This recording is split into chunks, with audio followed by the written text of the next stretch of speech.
Hello and welcome to another episode of Untidy. My name is Matilda Green and I'm here with my beautiful co-host. Oh, Hannah Davison, we're doing a very efficient one today. Very efficient. People know who we are and what we do and what we have, right? I mean, are we there? Well, I hold had on. feedback, Have you had that feedback that we don't need to intro ourselves? That was your rule. I don't remember that. That we had to intro ourselves every time. Okay, well, should we not? Well, I don't think we need to. I think people know who we are. But every now and again, you know, we can just plug our products. Okay, but not this one. Got it. All right, Hannah's here. Not this one. Whatever. Yeah, Hannah's here. Present and correct.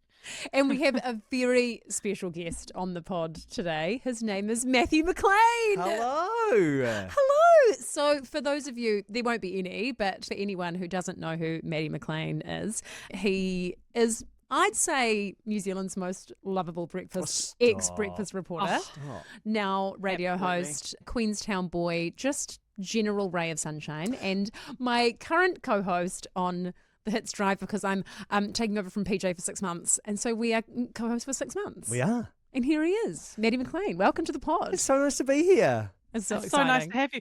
It's funny to hear you called Matthew. That was very formal. I said, you know, Matty, we're going to have to call you Matilda, just so no one gets confused. Yeah. But I wasn't expecting a Matthew to come out. Neither was how I. does that make you feel? It's very rare that I'm a Matthew, especially these days. Really, the last standing person to Matthew me was my nana. Really? Yeah. Oh, well, I like to throw in the occasional Matthew just to keep everyone on their toes. Yeah. I was Matthew until I was about 10, and then I started to go by Matt, and Matty actually didn't come about until I started as a 21-year-old on Breakfast.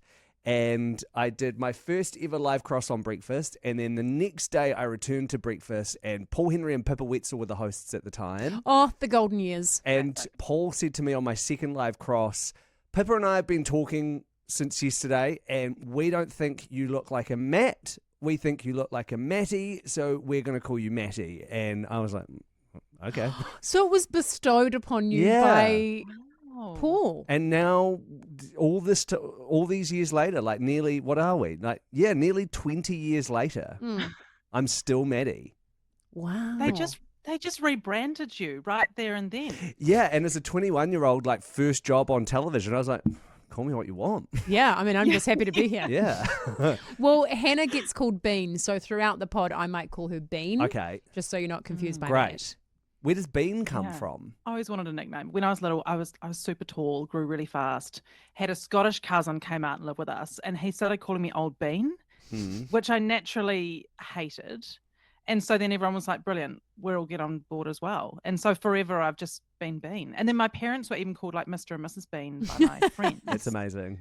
I know exactly what you mean, though. I always, when I was at school, in fact, not just at school, long into my adulthood, I always wanted one of those nicknames where someone is like, where does that name come from? Yeah, like someone just called like Mug or something. Yeah, like and Teeth. Like, yes. And you're like, where does Teeth come from? And I always wanted a nickname where you went, oh, I can't even really remember how it started, you know, like one of those nicknames, and I just never got one. Oh, but I think I always wanted a nickname, but I wanted a cool story attached to it. Not like someone said something, it annoyed me. Everyone appreciated that except for me, and here we are today. Yeah. Yeah. Does it still annoy you, or have you accepted it now? No, I'm just so used to it. Yeah. I'm so big, and like it's weird to be called Hannah. Like I think I'm more used to it now, but there was a time when I was not called Hannah by anybody. Really? Wow. I know. You know, I quite like the odd Han. Yeah. I get that more these days. I've noticed that sometimes a guest will just randomly call you Han. Remember Yep, Whipper? Yep. Whipper was like, Han, Yeah. Matty, what's up? We were like, oh, okay.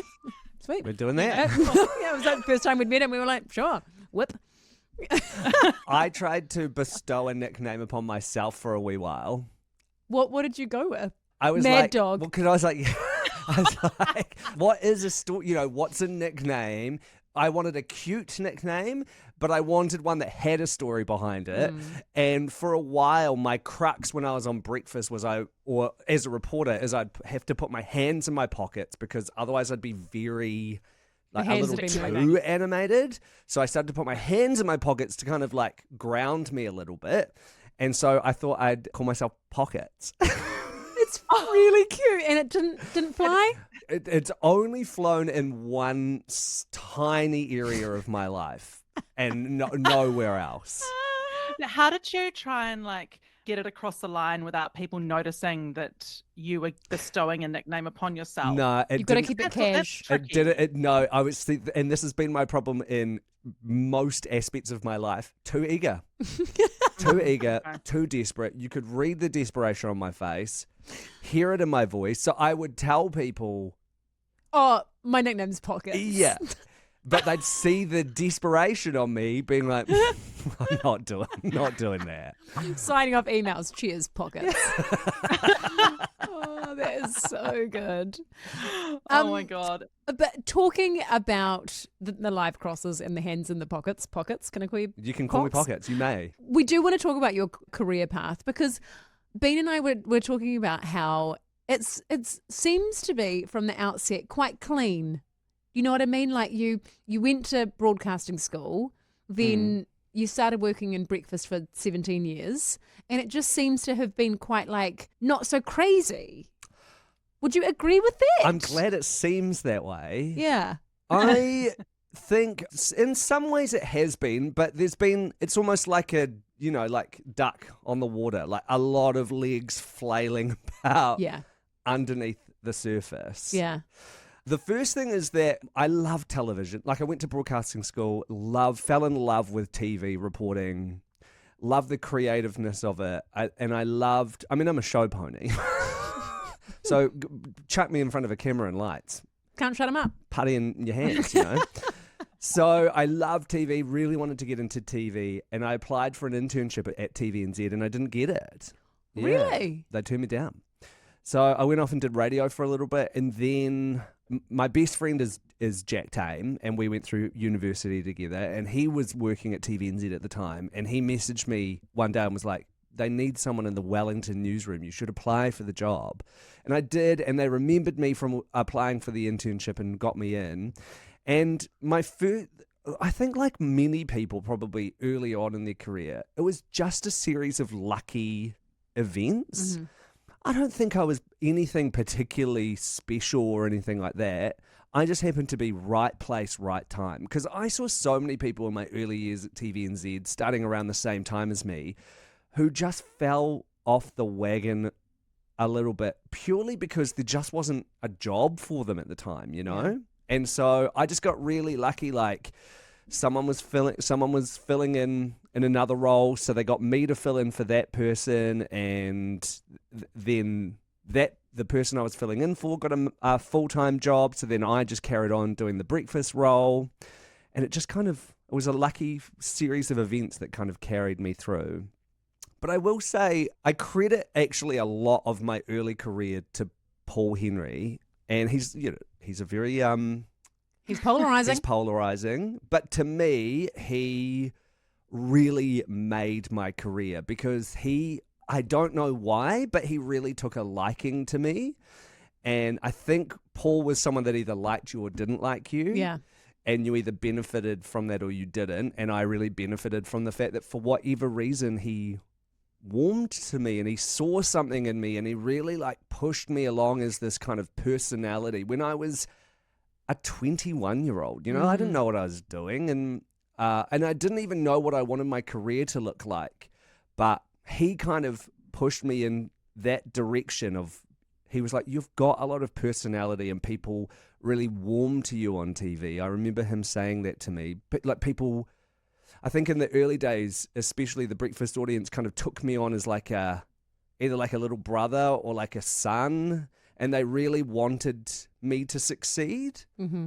And so it was just, I felt really lucky that I had this kind of, this push from both the audience and from people like Paul, who were like, this is where you should be going and this is where we should be pushing you. But the flip side to that is that there's only so long you can be a junior reporter on breakfast for before you need another stepping stone.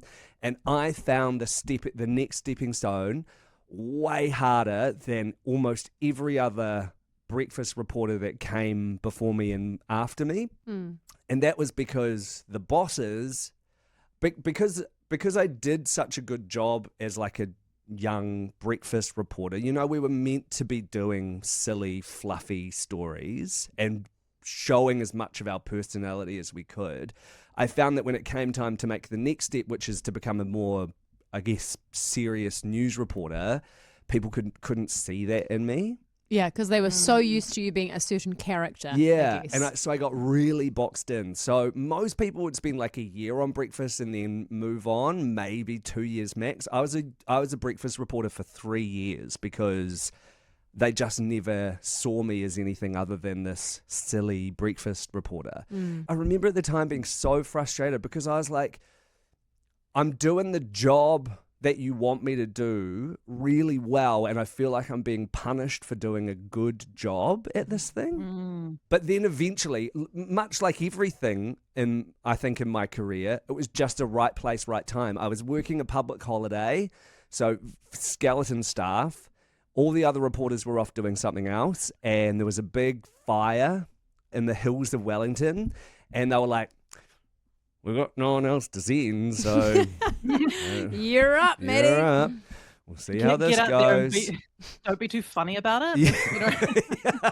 If you could just keep that to a minimum. I'm like, they crossed live to me, and I'm like, hey guys, like, oh my God, look at the fire. It's wild. Somebody get a hose. No, but I did the job, and I'm not saying I smashed it out the park or anything, but I think it just sparked something where the bosses went,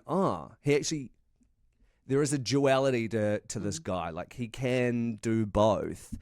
And that kind of set me on a whole nother path of doing 6 o'clock news reporting. That's really interesting, but because I guess then it's what the bosses needed was to kind of see you out of context. Yeah, because totally. they could only see you in a certain way. Yeah. And again, perfect right place, right time moment. What I've realized later in life, and I wish I'd realized it earlier though, is often you don't get what you don't ask for. So I was very much like I was a people pleaser, and I kind of just sat back and let things happen to me or around me. And after a few years of being a 6 o'clock news reporter, I decided I was about to turn 30, and I'd started at TVNZ when I was 20. And I was like, can I swear on this podcast? Sorry? Absolutely. I was like, shit, I'm about to have spent a third of my life at this one company. I need to go and do something else. So I left and went over to London and thought I'd be there for like 5 years. I had a visa to be over there for a while, and it was tough, like a real grind. And I almost, because things had kind of just happened to me at TVNZ, I think I had gotten a little bit lazy almost. And so I almost needed the fire in my belly to remind me that you do have to kind of like fight for what you want sometimes. And so then I was in London for a little bit, and then I randomly got a call from the breakfast boss to say, Sam Wallace has just resigned as our weather presenter. We need someone to start in like 2 weeks. Can you do the job? So I moved home from London. Like a week later, I was on a plane leaving London and moved home to do the breakfast job. Wow. And that happened because I had heard that he had quit, and I emailed all of the bosses at TVNZ because I'd been so into that zone in London of like hustling for work that I realized that's how you get things, is no one knows what you want better than you know what you want. So if you don't ask for it, often people won't realize that. And I got an email back being like, I'm so glad you emailed us. We probably wouldn't have reached out to you because we all thought you're doing your thing in London. Doing your thing in London and so happy in London. And I love London, but I was really hungry for that particular job. So I fought for it and I got it. And thank God I did, because it really just changed my life. It's amazing. And you've done so many different roles, you know, across all the broadcasting. Yeah. You know, like you've done the general reporter thing, and then you did more serious news, and then you've done the weather. And then how did you go then into host of breakfast? I felt like the weather presenter role had a bit of a shelf life. Like I'd done it for 5 years, and I was definitely keen for a new challenge. And it was at a time when I knew John was talking about leaving. He hadn't probably made that public yet, but I started to fight for, again, I just fought for myself, and I thought, I think I can do this job. I'd done it during COVID because we split the newsroom in half. And so they let me host the show for a few days a week. And then John was the other male host for the other days of the week. Mm-hmm. So I knew I could do the job because I kind of got thrust into it during COVID. And so, yeah, I fought for the job. It was amazing and so rewarding, but man, it was challenging, especially doing that job, hosting a breakfast show post-COVID. I found really amazing, but also tough. And was that just because of the sort of heat from the audience, because everyone was in such a bizarre mental state? Yes, yeah. And politics had started to get really divisive. And I think the country was torn more than it ever had been. You know, like there were obviously people that were pro-Labour and pro-national before and felt very passionate about it. But I always felt like before COVID, those two things could kind of coexist a lot cleaner than they can now. And so stepping into a role, and again, it was that thing where the audience had gotten so used to me as fun, lovable weatherman Matty, that to then step in and all of a sudden be interviewing the Prime Minister about really serious topics, I think it took a bit of a shift in their mind. And I got a lot of flack. Like, I got a lot of support as well, but I got a lot of heat from people for those interviews. And in some ways, I'm like, fair enough, because you do demand, you expect a lot of your presenters. You expect that they're going to ask the hard questions. But, man, some days, you know, in any job, you get it right, and some days you don't. Mm. And when you didn't get it right in that job, far out, you felt it. You heard about it. You heard about it. There's not a lot of jobs where if you have a day where you didn't deliver what was expected of you, any number of people might want to tell you about it and give you their opinion. Totally. You know, and then you kind of have to be audience to that. Like, how do you kind of gird your loins against getting a whole lot of opinion? I would say, again, it was just a day-to-day thing. There would be some days where I could take it on the chin and either A, learn from it, or B, ignore it based on what the criticism was. But there were some days where I would sit at home and, you know what I think about? You know Caroline Flack? She hosted like Love Island and the X Factor in the UK, and she got a barrage of hate, and she ended up taking her life. And I remember her family saying, we kept saying to her, don't stop reading the comments. And it's so easy to look at that and go, yeah, why would you read the comments?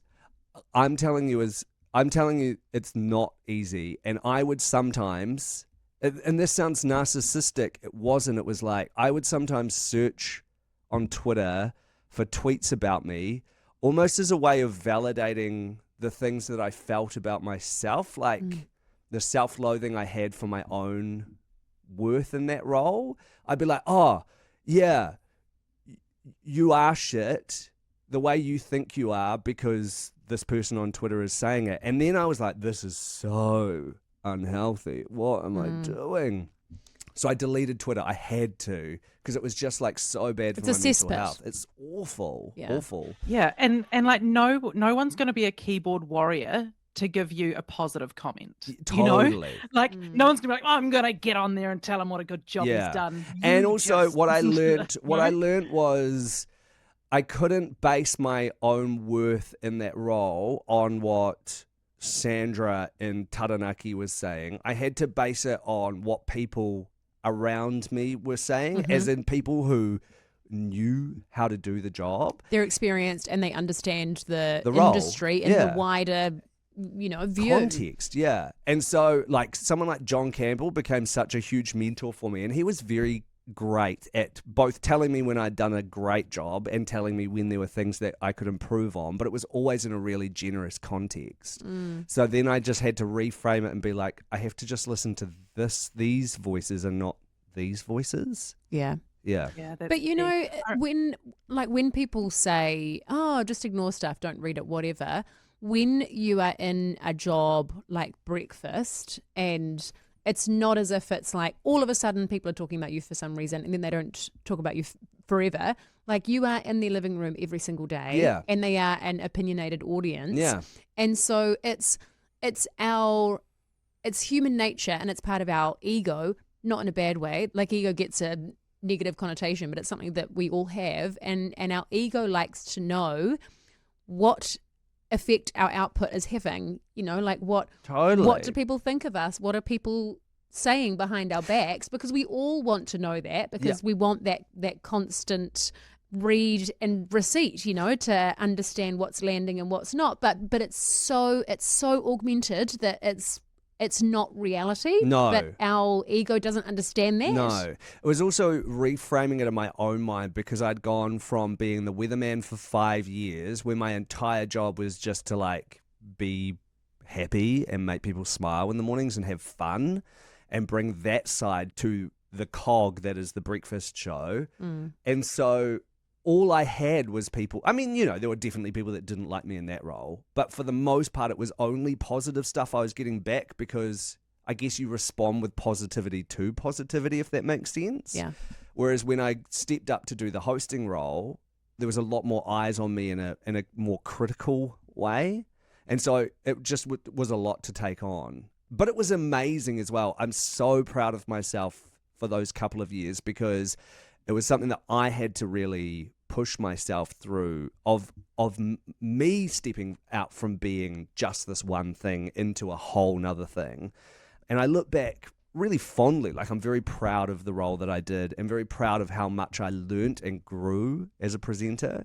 But then I'd always loved radio. Like, I'd loved filling in on radio. And I'd always said to myself, as much as TV is like my home, like I've been at TV and said, apart from the small stint in London, it's been 16 years, but I always said if the right thing came along on radio, I would totally jump at it. And then they called and said, there's a job on the hits, it's with PJ, and I just thought, this is it. Like, if I was ever going to make the shift, this is what it would be for. Right audience, right station, right co-host, right time, really, to try something new. And I'm so glad I did. Oh, it's amazing. I just want to go back to the part that the role on Breakfast taught you about, that sort of sense of creating discernment around who you take feedback from, and who you listen to for criticism, and then what you kind of block out. Because I remember hearing something that I've never forgotten. It was Brene Brown saying that she keeps in her wallet a bit of paper that's the size of a stamp, like 1 inch by 1 inch or something. And then on that, she's written all the names of the people whose opinions actually matter. Yeah. And that will fit on that one bit of paper. And I've often thought about that, because like, I guess, we always want approval. We're interested to know what people think about us. But sometimes when there are voices that are disapproving or negative, that can be so impactful. And so you sort of have to take yourself back to, okay, well, who do I really want to listen to, and whose opinion really, really matters to me? Totally. There's also another thing that I really took on board, which was the concept of what about meism, which is, here's an example, Celebrity Treasure Island, whenever they announce a cast and people are like, I hate this show, I'm never watching this crap, who are these people, what is this? It's that idea that everything is made for you. Yes. And it's not. And so people get very personally offended if they don't resonate with something, because they're like, I don't like this, or I don't relate to this. And it's like, that's cool, because not everything is for you. There are other things that you can relate to. You are not the center of the universe. You're the center of your own universe for sure, but you're not the center of the universe. And they might not be a celebrity to you, but they're a celebrity to others who, totally. who do enjoy whatever that person and that's puts just out. That was just a silly example, but I really take that on board. And we have such a beautiful audience on radio, far nicer than TV audiences, like far less critical. And I think that's maybe because there's more choice in radio, right? So if you are choosing to listen to a station, it's because you really resonate with either the music or the hosts or a combination of both. And if you don't, there's so many other options for you to go to. Whereas on TV, there are less options, especially in like free-to-air television, you know. So on breakfast, it was really us or the AM show. So some people would kind of hate watch us. They're like, I hate you, I hate this show, but I'm so used to watching TV1 in the mornings that I'm just going to put you on anyway. God, humans are bizarre, aren't they? They really are bizarre. And when you came out publicly, did you announce it on breakfast? No, I was younger and I wasn't on breakfast at the time. I mean, I came out when I was 20, 19, 20, to the people in my life, like my friends and family. But publicly, I didn't talk about it until when would that have been? 2012. 2012. The marriage equality bill was being put through Parliament, and I felt really passionate about it, obviously. And so I wanted to talk about it, and I wanted to stand up for it as well. So I wrote a submission to Parliament, like a written submission. And when you submitted it to Parliament, I mean, anyone can do that. Like anyone can write submissions on anything. And when you write it, you can tick a box that says, I'd be happy to speak to my submission in Parliament, or I wouldn't want to speak on it, just accept this as a written. And I ticked that I'd be happy to speak on it, but didn't really think anything of it. And then next thing, I got a call to ask if I'd go and speak at the select committee that they had in Parliament.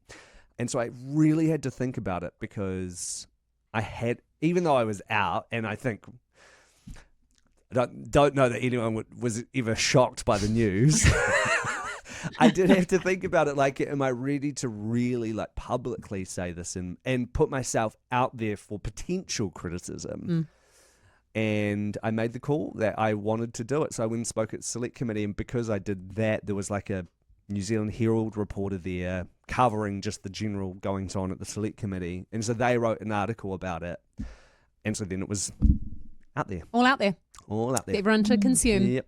What impact have you seen that have sharing part of your personal life and your identity with the audience, and just embracing that as, you know, a representation of who you are and diversity and, you know, a wider community? It has been amazing and really healing in a way, I think, because I think I was holding on to a lot of like internalized homophobia of myself, and like, even though you come out, it's still such a process before you like love yourself for that part of you. Like, there's a difference between saying it out loud and accepting it and then loving it. Yeah. And I don't know that I'd properly loved that part of myself until then. And then when I saw how people reacted and responded in such a beautiful way for the most part, it was so nice and refreshing, and reminded me that we had made such strides as a society.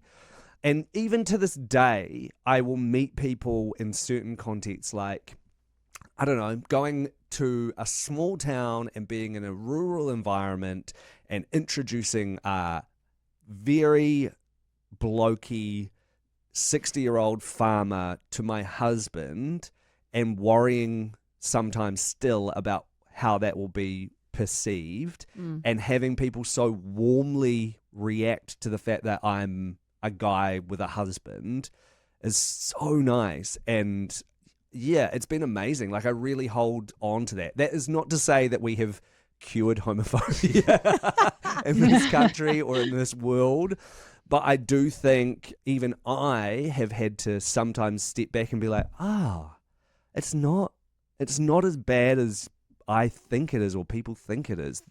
For the most part, people just get on with their lives now. Yeah. And there's something I want to lead on to, but you mentioned internalized homophobia, and I feel like we don't discuss internalized biases very often. Yeah.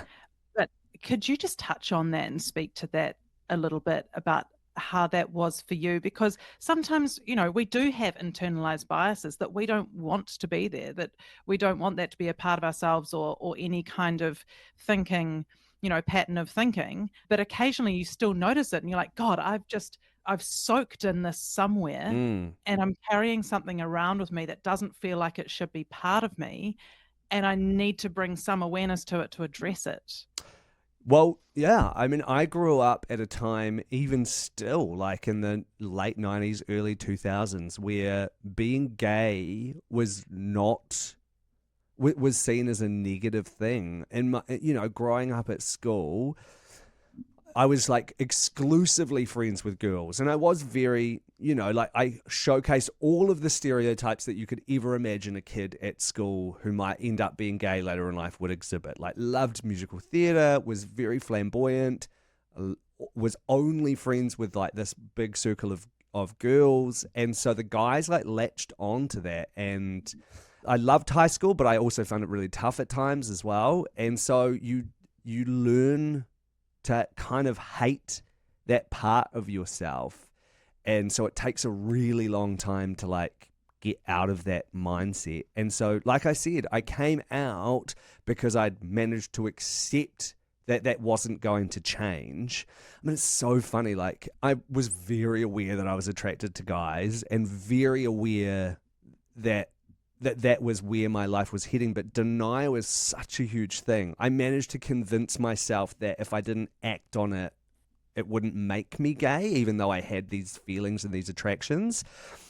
So yeah, I didn't kiss a guy or do anything with a guy until I came out as gay. Like, I never had any experiences before that, because I'd convinced myself so deeply that, like, yeah, I have these feelings, but that doesn't mean anything if I don't act on them. It's incredible how powerful denial is. Truly. It can really, that brain can work overtime.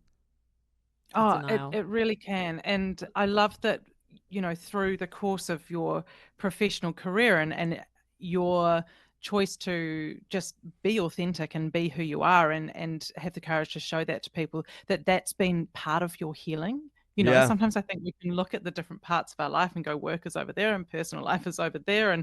But for that to sort of encompass part of your healing is so important. And especially when it's had such a big impact as well for other people who are watching you. Yeah. And just in the lead up to this, Matty, I listened actually to a conversation between you and PJ, and you shared a story of some feedback that you got on breakfast when you interviewed, I think it was a non-binary model called Rain. Is that right? Yes. Could you tell that story? Yeah. God, I'm trying to remember the feedback now, Hannah. Am I right in thinking I remember getting a message from a dad? I remember getting a message from a dad about their son and the fears that they had for their son and what life might look like. But that seeing people like me on TV gave them hope that they would be okay, that the kid would be all right, which is so lovely. Yeah. It is lovely. The one I'm referring to, and to be fair, you recorded it 3 years ago. Right.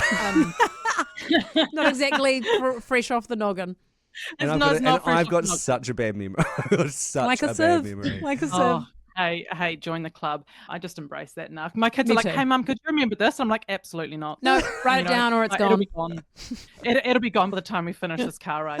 The one I'm referring to is you got a message from a mum who watched you interview Rain, and she was getting her daughter ready for school while Rain was on TV. Yes. And she messaged because her daughter said to her, "That's how I feel." Yes.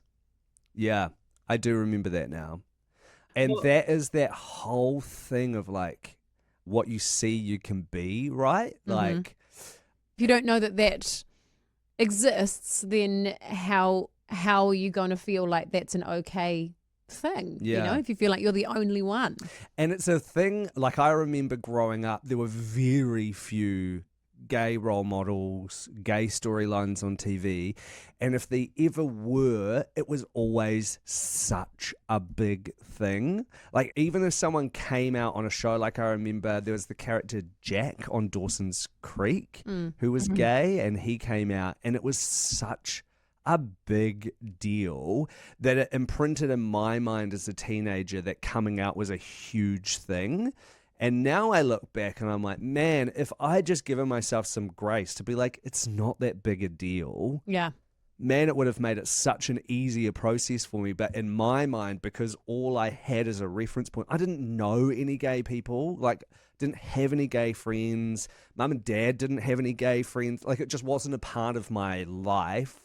So all I had were these minor reference points growing up in like the 90s and early 2000s. Where it was a huge deal. It was a huge deal. And so that's all I had to frame it. And then if you put someone on breakfast to be like, yeah, this is me and I'm living my life authentically and it's totally fine. It gives like young kids the chance to be like, that's me, that's how I feel. It's possible. And it's possible and it's not a big deal. It's not a big deal. And It's that's why I get really passionate about the conversations going on with like our trans community at the moment. Because I just think to myself, man, we've been here before. Like we've seen the damage that society can do when you tell like queer people that they can't be themselves. And we've made such huge strides as a society to make it so much easier for people to come out and be like, yeah, I'm gay.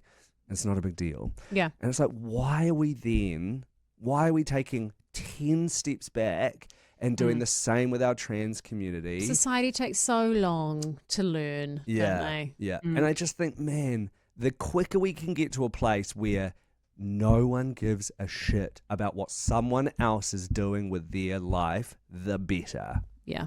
Right. So true. Matty, the rain story, so the mum that wrote into you to thank you for that, she's actually a very dear friend of mine. Oh. We've been friends for 30 years. And when I heard that conversation between you and PJ, I sent her the episode. I'm like, hey, you get a shout out in this. Listen to the last 10 minutes. And she was so touched and she sent a little message back. Oh. We actually also have interviewed her on Untidy in an episode called Our Gender Identity Journey. Yeah, she's amazing. I'll put that in the show notes. She's amazing. But I wanted to play this for you. Hey Matty, it's been just over 3 years since I reached out to you originally to thank you for that interview you did on Breakfast with Rain Dove, and I just thought that this would be a good opportunity since the stars have just fallen this way, just to let that just how well my child is doing and just what a beautiful journey that we have been on together, where they've been able to just sort of discover who they really are and what their life looks like and how they feel comfortable in the world. My child's just gone 11 now, and they were just 8 when I messaged you, and that was at the start of their journey. And we spent the better part of 2 years exploring where they sit on the gender spectrum, where they felt comfortable, what that looked like, how they wanted to be referred to. We chose a new name, we tried out all the different pronouns, and we've gone full circle and back to being very feminine and back to birth name. I don't know where this journey takes us from here. It doesn't really matter either way where we end up, but the most important thing for me is knowing that my child knows that they're surrounded by a network of people who love and support and care for them no matter what, and so they know that it doesn't matter who they are or how they choose to live their life, that they're surrounded by people that are going to love and support them no matter what, and that doesn't change who they are. They're still a beautiful, kind, caring kid with a beautiful heart. I have the happiest kid. I have the most content child, and I am so grateful to people like you who are in the public eye and who are talking in front of our children and helping them to talk about it, and in front of parents like myself and helping us to talk about it. And it's played a huge part in our life. And you probably never meet my child, and you'll probably never meet me, but you have had a profound impact on how things have played out for us. And I truly believe that you have had a hand in my child being the happy and carefree kid that they are, and so I just wanted you to know that, and I just wanted to say thank you. And it's just such a small little, part of the world here in our little bubble that you've had an impact on, but it's huge for us. So yes, thank you. Oh my God. Oh, I know. wow. Oh man. That is so beautiful. Man, that warms my heart. I had a friend recently say to me that her son had mentioned to her that he thought he might be feeling like he liked boys, and she was saying to me, what do I do? Like all I want to know is how do I do this? Like, how do I navigate this? How do I get this right? And the only advice I have is to just like listen to your kids, man. Like, yeah, I've talked to my mum so much about it, and my mum and I are like best friends, and she is such an amazing mum, but she carries still a lot of guilt about how she dealt with it when I was a teenager. And I think not that she ever was made me feel like it was a bad thing or that I shouldn't be gay. I just think she didn't know how to create a safe space for me to feel confident about coming out. And that's all you can do for your kids, is just make sure that they know no matter what they are loved. And you don't have to push, you don't have to prod or pry. You just have to make sure that they know that that environment is there, so that if and when, and I think that speaks volumes. Like, things aren't linear, things aren't so black and white, and as long as you are willing to like go on the journey with someone, what a beautiful thing as a parent. Like, what an amazing thing. And that's why I get so angry with certain sections of society. I'm like, surely when you become a parent, all you want is for your kids to be happy and healthy and be themselves, right? Yeah, 100%. But I think that is the issue, is that so many parents, I think, go into parenthood with a vision of what they want their child to be. Yeah, and I totally understand that. And I think that is what my dad and I have like an amazing relationship, but it was a journey for us to get there, especially during those like teenage years and when I was coming out. And I think so much of it was that he had this vision. I was the firstborn and he had a son. And I think, as a dad, you're like, this is what my sports. Yeah. And I'm going to be able to take my son fishing, and I'm going to be able to go to his rugby games and all of this kind of thing. And I think for him, it was such a struggle initially to get out of that mindset, so that when I became a teenager and I wasn't doing any of these things, my dad and I found it really hard to relate to one another. Like, where do we connect if we don't have that? Yeah. If we don't have the fishing and the sport. And And it wasn't until I came out that I think he was able to then kind of almost figure me out. He was like, okay, so that's why this has happened. And honestly, the marriage equality bill was such a huge watershed moment for us, because I think, again, he had these things where he was like, I would have loved to be at your wedding, and I would have loved to have seen you maybe like become a father one day. And he had in his mind that I couldn't get married, I wouldn't have kids, and that was that journey done for me. And so I think like the marriage equality bill was huge for us, because I spoke about that in my submission. And so when I had to go and speak in Parliament, I talked to Dad about it. I was like, I just need you to know that I've written about this. And Dad and I didn't have big conversations with each other, but I was like, I need you to know, because there is a chance it might get written about.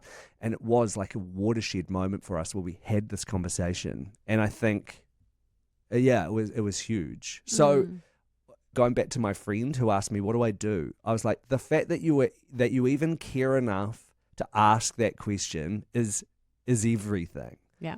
is everything, because it means that you are in a space where you want your child to be happy and healthy no matter who they are. And that is it. That's all you need to do as a parent, I think. I love this. It's so true. And like, I think one of the greatest joys of parenting for me has been realizing that your kids know exactly who they are. Yeah. From the moment they are born, they know exactly who they are. And all we have to do is allow them to find a way to express it, in any way. And just to, just to protect space for them, to just grow into who they want to be, and never allow them to feel that it's not okay. Like, all we have to do is be like, whoever you are, whoever you want to be, that's totally okay with me. I will love you, and I will do what I can to support you to do the things that you love most and to be the person that you want to be. And that's all that I have to do. Yeah. Well, I like thinking of it as though kids come through us. That they're not from us, like, even though they are kind of biologically, but they come through us as their own people, and we get to know them as much as they get to know us as we grow. And it's not as if it's like I design you as to what I envision my child to be. I have the privilege of getting to know who you are. But hey, guys, are we done with Ernest? Yeah, please. Okay. I feel like this is so. Okay, done with Ernest. Let's move on. So it's weird. I don't. What is it about you two? I've just sat down and poured my heart out. It's been. I'm so not used to this. And it's 11. It was 11:30, not 7:30. If this was 7:30. Things would be different. We'd get a bit more loosey-goosey. Okay, so let's have fun. Let's have some fun. Okay, so Ernest aside. Done. You love reality TV. Love. Maddie, Love. You're almost number one fan. Can I say there's another podcast that I listen to? It's called Las Culturistas, and it's by a guy called Bowen Yang, who's on Saturday Night Live. And he was in Wicked, the movie Wicked. And Matt Rogers. They're like two best friends who just are obsessed with reality TV. Is that the one you showed me? Maybe. A little clip from there. Maybe not. And they are obsessed with pop culture. And whenever they have a guest on, they always say, what's the culture that made you think pop culture is for you? Like, what's the thing that kind of defined your love of pop culture? Yes. And for me, it was reality television. You were like, this is for me. I remember watching, there were 3 shows. Pop Stars, when they made True Bliss. A Celebrity Treasure Island, like first ever season. No, it wasn't even Celebrity. It was just Treasure Island. They had like normies. And the first season of US Survivor. Like, I just watched these shows and I thought, this is amazing. Heaven.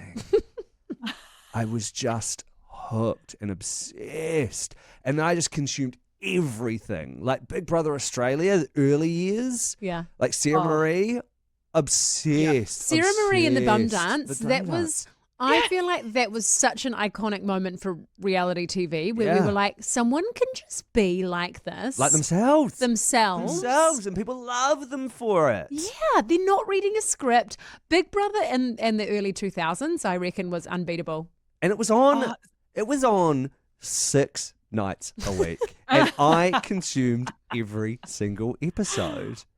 And you would have had to turn up for that. Turn up? You couldn't tape it? No. We ate them up, didn't we? We just couldn't get enough. I mean, luckily I was a loser who had no social life, so it was musical theatre and Big Brother. Yeah. And I was happy. Maddie, you've been on a lot of reality TV shows. What one would you love to be on that you haven't been on? Like, if you could choose anyone in the world. Amazing Race. Oh, 100%. You would be so fun. good at that. With Ryan? With Ryan, I think we would make good reality TV. I take things so seriously. They had like a season of Amazing Race where it was like New Zealand versus Australia years ago. And as a promotion, the TVNZ publicity department set up like a mini Amazing Race around Auckland. And they got like Fletch and Vaughan were a team. A couple of the like Shortland Street, KJ Upper, from like Riverdale. He was in it with another guy from Shortland Street. Yeah. and I got paired up with Siobhan Marshall from Outrageous Fortune. Oh, that's a good pairing. What amazing. I love her. And like a crew followed us around all day, and we like filmed this mini Amazing Race around Auckland. Let me tell you, everyone else saw it as a fun, silly excursion. I took it so seriously. There was no prize. There was nothing at the end other than like the glory of winning. And I did everything in my power to win. It was just like something took over me. Was Siobhan on board with this? Was she a bit shocked? She was shocked, but I think I just kind of dragged her along for the ride because she's so easygoing. I think she was like, if this is how you want to play it, like, I guess we're being intense. Guess we're being intense, yeah. Oh my God, that is amazing. So I would love Amazing Race, but I would lose my mind. I'd take it so seriously. Which is exactly how it played out on Treasure Island as well. Well, it got you the win, so... Eventually. Second time round. Well, speaking of games, I've put together a wee game for the two of you. So because you are both co-hosts in my life in some capacity, podcast with Bean, radio show with you, Matty, we've decided to put a little game together called Battle of the Co-hosts. Oh my God, I just realised I need a pen and paper. Hold on. Pen and paper. Oh, I can't cope. Get ready. Oh, I'm taking this too. I'm taking this so... Maddie, I'm very competitive. Oh, no, so am I. People refuse to play board games with me. Yeah, fair enough. I'm feeling like nervous and stressed. I want the win. I used to play indoor netball, and occasionally over the years I've like run into people and I'm like, hi, I'm Matty. And they're like, oh, I know we used to play, I played you in indoor netball a few times. And if they ever say that it's not ever a positive, it's not a positive thing. Like they're not like, and it was a lovely memory and we had a wonderful time. It's like you were a psycho and I've hated you for like the last 5 years. You motherfucker. And now I've found you again. And I'm going to have my comeuppance. Taranaki. Okay, so is everyone ready? Ready. You're ready to battle? So look, it's playful, it's fun. There are 2 rounds. The first round is I'm going to ask you 5 questions and they're all about me. Oh no. So we're going to play Who Knows Me Best, okay? And this is tricky because we've been doing the podcast for like 3 years now. Around about 3 years, but we've been working together every day for about 3 months. This is also true. We've had saturation, daily saturation. We've had saturation. We've had longevity, but we've had saturation, Matty. And you've got more office chat. Exactly. We get on, we do the job, right, Matty? This is true. We don't have a lot of time to chat, Bean. We're just straight into it. What I will say though is Matilda and I speak about this often is this whole concept of think of others, and I have an issue with that sometimes. So how well have you been listening, Matty? That's the thing. Us classic, all about ourselves, people over here. Okay, so we're going to start with round 1 of Who Knows Me Best. There's 5 questions. Great. Your name is your buzzer. Okay. So Ben, you've got to go Ben. And then you can answer. Okay. First question. What's my go-to coffee order? Matty. Ben. Oh, Matty. Decaf flat white. There's one crucial aspect. Decaf flat white. There's one other thing. Ben, do you know what it is? It goes to me. Ben. Decaf oat flat white. Decaf single shot flat white. Ah. So, okay. Yeah, I knew it was an O. You don't do an alternative milk. So, do I give that to you? I think I can. Yeah, because it wasn't wrong. It wasn't wrong. Okay. 1 to Matty. Question 2. What are the ages of my children? Matty. Ben. Was that Bean? Because I think we might be a slight delay. There's a slight delay. We'll give it to Bean. Okay, Bean. I heard it as me. Okay. Milo is 6. Wrong. What? Wrong. Matty, over to you. 5, 3, and 1.5. Wrong. Back to me. Both wrong. Back to me. Okay. Back to me. Yeah, is this how it goes? We just go back and forth? Oh no. Okay. Oh. I'm such an idiot. 5 or 1.5. Yes. Just had a birthday. Just had a Half a point. birthday. I think it's half a point. I Okay, think all right, that's- half a point to Bean. Okay, so we got 1 to Matty, half a point to Bean. I think that was Question generous. question 3. What's something I always say but don't realise I say? Bean. Bean. Oh, I love that. I do. Okay, Bean. And for a bonus point, crikey. You do I'll say tell you crikey. what, there's a listen in for the 5th question, Bean. That's a little teaser. Okay, so right now we've got Matty on 1, Bean on 1.5. Question 4. What's my love language? Matty, Bean. Matty. you are acts of service. Wrong. Oh, Over to me. shit. She's words of affirmation. Yep. Just plain old words. Really? Plain old words. Okay. She loves a compliment, Maddie. I knew it wasn't touch because early on, because that's mine, and very early on we established no hugs. Nope. Not a No hugger. hugs. Not a hugger. Not Not a a hugger. Okay, Bean's on 2.5. Matty, you're on 1. Last question. Complete this sentence. Crikey! There's a second I thought word. the whole sentence. There's a second word that Bean. I say sometimes. Bean. Bean? Crikey dick. So close. I think we, depending on what Maddie's answer is, that's a half point. I can hear it, but I just can't. Okay. It's Crikey Dickens. Ah, Okay, so we've got Bean. shit. Well done, Bean. Well, Thanks, there's one more round. Okay. There's one more Yeah, round fair. and then we'll wrap it up. Because it's Fair just about play. me for a minute, so we're just going to Sorry. revel on that. Okay, so Bean 3, Matty 1. This is only for 1 point. So, let's make it for 2 points Okay. then. Okay. Right, what's happening now? You have, by the way, I forgot to tell you at the start, the prize is a $50 massage voucher. Shut So up. it's actually quite, this is actually a serious game. Okay.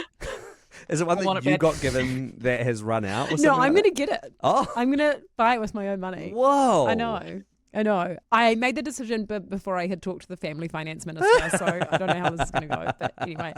Okay. What are the rules, Maddie, for the so- second round? Round 2 is you have 30 seconds to pitch to the listeners why you are the superior co-host.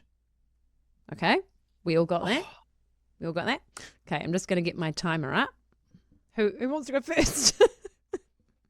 Bean, do you want to go first? Bean, you I'll can go go first. first. Okay. Hold on, get my timer, 30 seconds. Are you ready, Bean? Your I time am. starts now. I am the superior co-host because when Maddie and I first realized that we needed to make a podcast together, it was because I encouraged her breast to spontaneously lactate. And that is how Yeah, we you haven't done that initially yet, bonded. Maddie. Maddie, I don't think Maddie's made you spontaneously lactate. Sometimes we also just call each other for meetings, but just cry. We just cry to one another. We vent. We tell each other our problems. We be one another's therapists, and then we get on with our day. And we're like, it just feels so much better. And time. Nice work, Bean. Nice work. All right, Maddie, you ready? You're up. Ready. Your time starts now. A good cry is good, but you know what's even better? Cracking up until you cry laugh. And that is what Matilda and I do, I would say, on a daily basis. I don't know that I have met someone that I have connected with so quickly that has made me laugh as hard as Matilda has made me. And dare I say it, as much as I have made Matilda laugh. So crying is good, Bean, but laughter, as they say, is the best medicine. Time. That's time. Okay. And this is for I also forgot to say, I should have actually done all the rules at the start, but the listeners will choose the winner that's of good. round That's 2. good. So you don't Okay. know who gets the $50 massage voucher right now. You will find out when the podcast airs and the listeners choose. Oh my God, how exciting. Okay, But we'll turn hey, that into a reel. That can Well become a done. giveaway. It was a game of two Two halves. halves. You both did really well.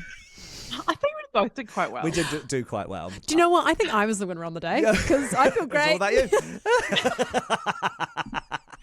I've got to share with you a strategy I learned about pop quizzes. Great. Where you've got to yell out your buzzer. Yes. is and I learnt this from a listener, Kate Darby. Went to India together.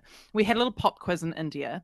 We had to like yell out as your buzzer. She won, and I was like, "How did you know the answers to all the questions?" She goes, "I didn't. I never do. I just yell out as soon as someone's asked the question, and then I think about what the answer might be once I've won." And then take a minute to answer. It's a classic tactic. It can bite you in the ass, but it is a good tactic. But you're right. You're better to buzz in and then give it a go than not even have the opportunity to give it a go. Totally. Exactly right. That's how you can get yourself half a point. Oh, smart. And Love on it. that note, we'll leave it there with just a little note for the listeners. Always just buzz in whether you know the answer or not. That's a life lesson you can take away. It really is. Hey, thank you so Thank you. much, Matty, for being on the pod. Thank We really you for having appreciate me. it. It's been a blast. Ernest? Earnest at times, but we finished on a low. But we finished on a high. So thank you so honestly, you guys are amazing. Thank you so much. It's been so fun. Oh, thank you. We've loved having you on. That was a real treat, and it's nice for all the co-hosts to get together. Yes. Yeah, just have a little co-host chinwag. Exactly. Right. I never know how to finish a podcast. I can't. Okay. No, well, I know. Well, you okay. guys have to go and do your job. We actually have a radio show to do now. Yeah, we're just going to go talk some more. Shopping and talking. All right. Okay, we'll see you next week, everyone. It's not all about us. Take care out there, everybody. Lots of love, and we'll catch you again soon. Thank you for listening to this episode of Untidy. If you enjoyed it, we'd love your support to keep making the show. The best thing you can do to help is subscribe by hitting follow in your podcast app and leaving us a little 5-star review. You can also now watch and subscribe on YouTube and check out how these millennials are keeping up with the cool kids on TikTok and the gram. Lastly, please share this podcast with your mates. It means that we can keep building this supportive community, keep giving you untidy episodes, and just keep doing what we love to do. Don't forget to check out mybigmoments.com for kids' books that make your tricky job of parenting a whole lot easier. Untidy listeners get a discount at checkout, so just pop in Untidy for 10% off your order. Lastly, we would like to thank all of the good people who make this podcast possible. Flicker Williams and Joe Rocker at My Big Moments for the beautiful artwork and design, Maxine London Creative for editing this episode, and Lana Byrne for creating our social content. And to you, our listeners, Araha Nui, take care. We'll see you soon.